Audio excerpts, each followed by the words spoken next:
The last video of Polybridge, I got #1 on the world leaderboards. 2 hours after uploading that video, my record got broken. This, of course, was by none other than Eunice, the guy who holds #1 in all other Polybridge levels. Now, I told you guys I wouldn't be upset if someone broke my record, but I bet some of you would be pretty disappointed if I didn't try to take it back.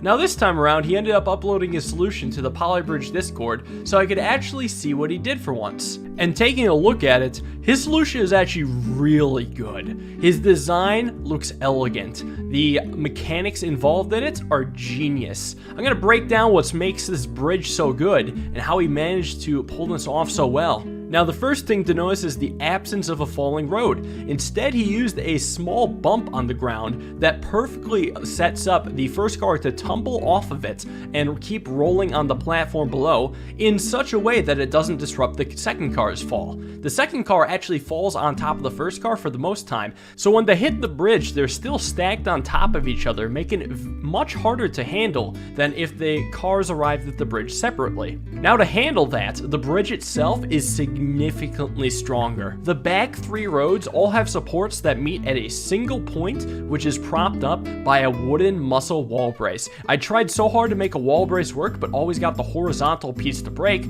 but replacing that with a wood muscle gets the job done for quite cheaply. Also, replacing a wood with a rope allows it to actually cover a greater distance and is just significantly stronger than wood as a whole. Still, for about the price of wood. And may I draw attention to the fact that he beat my design by $400. We have a lot of ground to make up.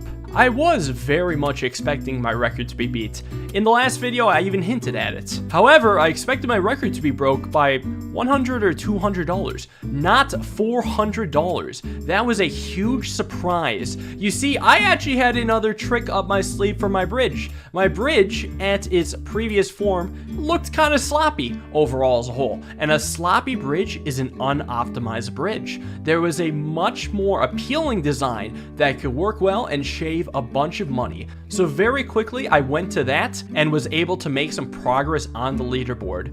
For $4,295, I had cleaned up my design and I had made a very nice, successful bridge. The secret was the area under the last 2 roads. Previously, I had some sort of wood box set up as supports, and it turns out that it can be simplified to a single point, not only saving a lot of money, but also making it overall stronger, or at least very strong, as the overall stress percentage of the design ended up to be 97.8%. This means I still got room to work with. 2 whole percentage points we can add to the stress without it breaking and ruining itself. So we have potentially room to work with. However, it was at this point where I hit a bit of a brick wall. Nothing seemed to be working. I kept making adjustments that were barely below Eunice's budget. However, they kept breaking in one way or another. It all boiled down to 2 things. Either the bridge would break when the 2 cars enter it at the same time, or the second car would not roll backwards and bounce properly to its flag below. I spent a lot of time on the falling road. Maybe if I could change how it hits the first car, the 2 cars would be a lot more gentle when they hit the bridge. However, while I did find some slightly better setups, it was not enough for my bridge to still function. And I also want to comment on the falling road thing, because I think a lot of you guys misunderstand exactly what's going on with the falling road. You see, the reason why the falling road works is because the cars are similar weight to the road. The falling road will have a velocity much greater than that of the car. As a result, the falling road's momentum will be much greater, and it will be able to impact the car in the way that you see here. It is just a natural result of the way the physics engine is designed. I would be shocked if anything in this game would work if the road weight would be significantly less than the car. We wouldn't have catapults, we wouldn't have trebuchets, we wouldn't have walking men, we wouldn't have a bunch of random stuff that this game has brought to us. So I'm willing to take the good with the bad here, but we just have to accept that this is part of the intentional design. If anything, I would classify it as cheese. It is 100% a cheese strat, and the reason why I've avoided it in the past is because not only is it cheesy, but also it's just pretty boring. I didn't want to stream myself constantly changing a road by pixels just to try to get the perfect drop. But however, because I was off stream, I could do those tweaks without really boring anyone, not even myself, because I was just jamming out listening to music, and I could just speed it up and show you guys in editing. Well, you might be asking, well, Tyler, if this is not a glitch, then why is Polybridge 2 fixing it? So what Polybridge 2 is actually fixing is the height limit. So you cannot place a road from a massive height. I'm going to bet that the height limit is above where the road is in my bridge. My road does not drop from high at all. Like, it does not do any unpredictable stuff with the physics. It's just a very slow speed, and it is still cheese because it's not really a bridge, but it definitely is not a glitch. And it's just disappointing to see people accusing me of glitching when obviously it's just cheese. And when you're going for the world record, you gotta pull out all the stops, even cheese. Glitches, on the other hand, definitely kind of suck because it's just not possible to beat a $0 bridge. It's actually a bit of a shame that Eunice does them because he's obviously very skilled at the game, and I don't think a lot of people see him as skilled at the game because he does these $0 glitches. Obviously, he's not going to be the only one to do it, but he's the most notorious one to do it. I decided to check the leaderboard again and found this. Unfed Nintendogs becoming the third person to go under $5,000. And actually, his exact price is suspiciously $1 cheaper than my previous record. Interesting. I almost just wonder if he tried to copy my design and optimize it by $1 to try to sneak one over me. Hey, I wouldn't be mad. When it comes to this, anything goes. I just find it funny that he went through the effort and I already beat him to the punch and then some. Anyways, back to the bridge. I was starting to get very close on my attempts. My first two cars were looking fantastic. Every now and then, I would get a clean landing from the second car, which would lead me to the bottom, and it would all come down to the third car to only watch it destroy the bridge. This happened about 3 or 4 different times, with different designs all under the record. What can I say except completely crushing? I was starting to wonder if at this point my design had become optimized. After all, any changes I was making to it made it look less good. It made it look a lot more sloppy. So I just figured, well, what if my design is optimized? I wasn't fully convinced it was optimized yet. I bet I could still sneak out another $70 or $80, but it would not have to be today. I had to go to sleep to begin the busiest week in my YouTube career. 6 days later, I come online to find this. Player 3 has entered the game. Adobe Photoshop, with his $4,010 design, has now taken the lead. Turns out he's actually a member of my own Discord, Bacon Pancakes, and posted his own solution over to there, so let's take a look. Just like Eunice's, this was also a very clean design. There's no wall brace, but you might notice that there are 2 falling roads. That is entirely made possible by the fact that there are only 3 roads on the main bridge, allowing for a jump to happen at the end of the 3rd road. Now, this is really good for 2 reasons. One, the double falling road, which I mentioned, allows the first 2 cars to safely make it onto the bridge without actually being on top of each other or landing in a weird way. It just controls them much better. Second of all, this 4th road, or would-be 4th road on the bridge, is now replaced with wood. Wood is great for 2 purposes. 1, wood is much stronger than road, and 2, wood is much cheaper than road. You can use wood to slim down the costs and have a much stronger bridge in that area, allowing you to have a simpler and cleaner design. Another little spicy addition he added to the bridge was this rope right in the middle of the bridge. I am actually surprised that rope does not compress, but the fact that it is only an expanding rope is very impressive. It holds up very well, and the design is good. As a matter of fact, it's too good. It was at this moment that I realized that there was no way my bridge design could beat this. This is about as optimized as this design can get. I do not think that with any amount of optimizing, my bridge could do better than this. It should also be noted that this design has 99.1% joint stress. That's probably a sign that it's not going to get any better. My own bridge probably could have shaved another $70, $80 to beat Eunice, but there was no way I was shaving $280 to beat this. My design was over. However, there was something about Eunice's design that I neglected to tell you all.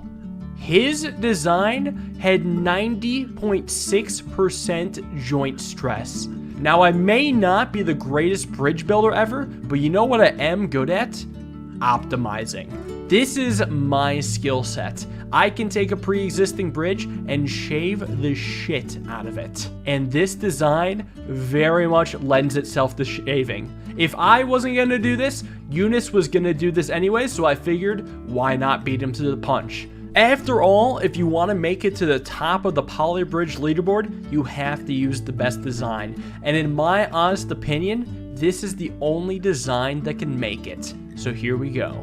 Having played this level so many times, I've mastered the ins and outs of it. And it turns out that applying this knowledge to Eunice's bridge was no different than applying it to my own. I knew exactly what changes to make based off the way that the cars rolled, bounced, and tumbled. I knew exactly which pieces to move, how to adjust the hydraulic, what hydraulic percentage should be at, and what I can shave off of after seeing my own design go through so many iterations. This was just much easier. And very quickly, we surpassed Eunice to get second place with $4,115.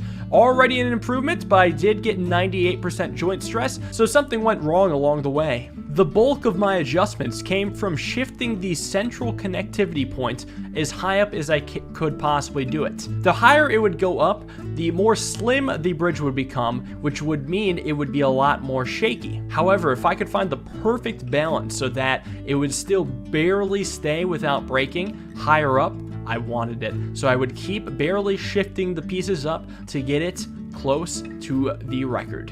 I also did some minor sneaky changes, like moving around that leftmost tiny block so that the cars would roll out slightly differently, so that maybe they would approach the bridge more gently, allowing me to be a lot more risky with the actual bridge design. Generally, as I shave off money, the bridge becomes weaker, so I need every little bit that I can get. And it didn't take long before I found this bridge at $4,009.